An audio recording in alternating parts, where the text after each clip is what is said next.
Welcome to Mindful Mondays with Carrie. I'm so excited to go into the series on self-compassion.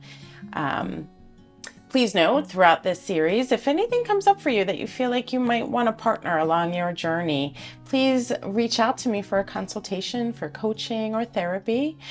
You can find a link below in the description. Also, some of these episodes have a longer blog with them, so you can find those on my website, willowholisticcenter.com, also found below in the description, just for a deeper dive.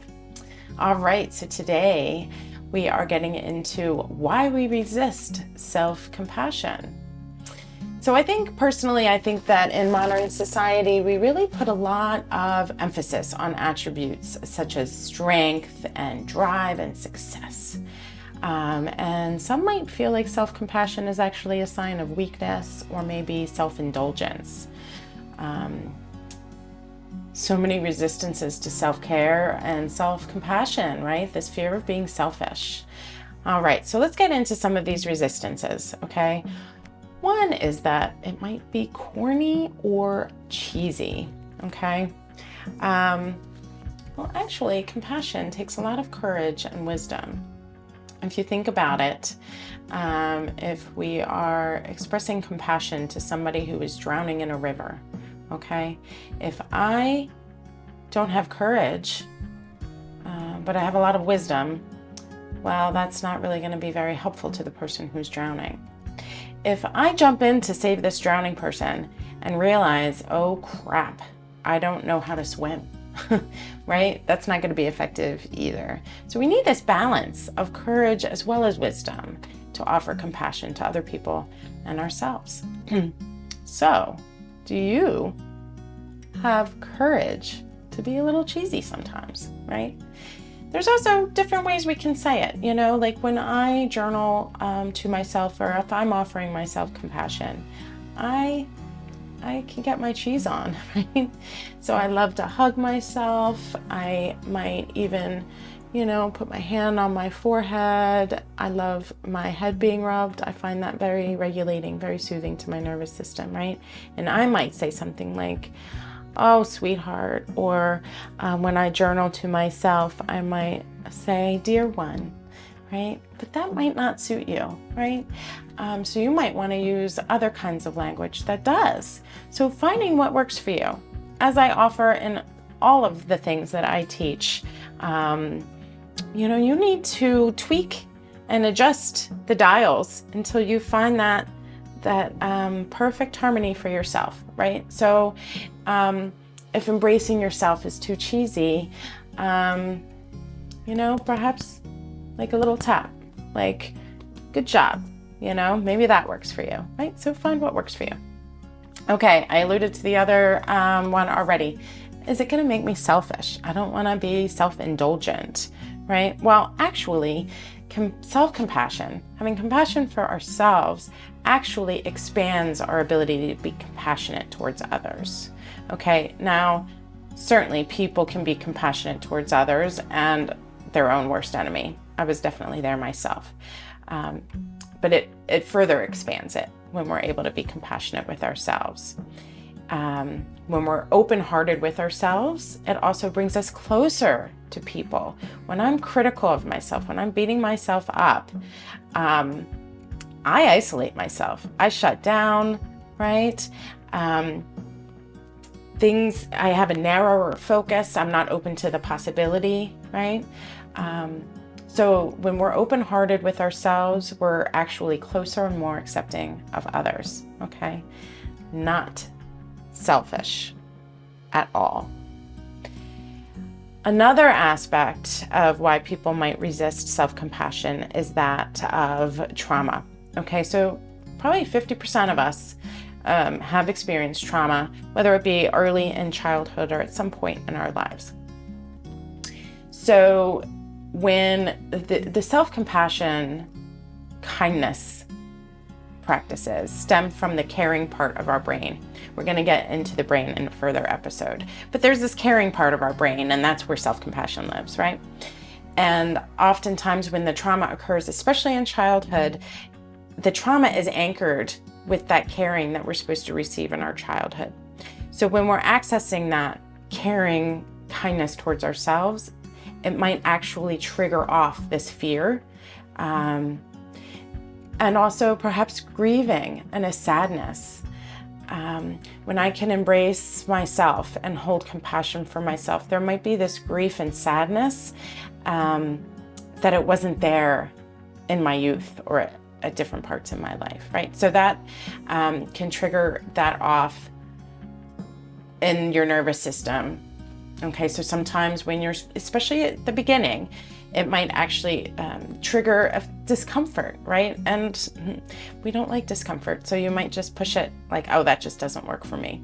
And again, as we go along in this series, I'm probably going to offer different practices. And as you're able to learn to engage this caring system of your brain for ourselves, particularly with the guidance of a trusted therapist, if that's supportive for you, then it can significantly enhance the healing process, okay? Also, a lot of times when we're victims of trauma, we might have a habit of like gritting our teeth and doing what we should be doing, even if it feels bad, okay? But through these self-compassion practices, you can learn to manage your attention and your awareness. And when we can do that, it helps us regulate ourselves, right? And that helps us regulate our emotions, which helps us make better choices for ourselves. And it creates this upward spiral instead of this downward shame spiral of self-criticism and isolation and all the things, okay? Another reason why we resist self-compassion is even if you're one of the 50% that hasn't been impacted by trauma, and even if you have been, you might also have this competitive drive, right? Especially in today's society towards success and accomplishments. When also, oftentimes people are searching for happiness outside of themselves, right? As soon as I get a bigger house, I'll be happy. As soon as the kids graduate, I'll be happy. I'll just keep working really hard, and as soon as I get that promotion, I'll be able to relax, right? There's this sense that the happiness is outside of themselves, and this fear that if I embrace compassion, I will become complacent and I'll lose my drive. Okay, if I accept where I am right now, what's going to have me motivate towards this next thing where I need to be in order to be happy? Holding on to a limiting belief that if I blame and criticize myself, then I'll actually get better. I'll improve until I reach that goal. But this is not actually the case. And in fact, compassion is a really powerful tool, particularly for people who are ambitious. Yes, self-compassion can drive us towards this ambition, okay? Knowing that I support myself, that I'll be able to have my own back, even if I fall flat on my face, okay? If I trust this relationship with myself, it reduces that fear. The fear may still be there, believe me, but it's not going to be this paralyzing fear, okay? And it can actually help bolster your drive, okay? Allowing you to pursue your goals with greater resilience and confidence. It's when that critic, I think I referenced this in the reparenting series, the inner critic episode. I had this inner critic loop. It kind of got louder as I was doing that episode, and it was like this criticism and this need to be perfect, that I had this analysis to paralysis, and it was actually preventing me from moving forward. And when I was able to allow that compassion, recognizing what was happening, it helped me relax and trust the process and trust myself and move forward, okay? Yeah, so knowing that you have your own back can help you strive for those goals, okay? So let me just summarize that research shows that self-compassion has the potential to enhance your overall well-being. Self-compassion actually enhances your psychological well-being. And research has been showing this. It doesn't prevent us from being successful and from thriving in our lives. It helps us move towards it, okay? And it's really natural. Once we reframe all these limiting beliefs that you may have collected along the way, okay? So that's today's episode, Why We Resist Self-Compassion. Next, I'm going to share about the differences between self-esteem and self-compassion and why it's important to know those things, okay?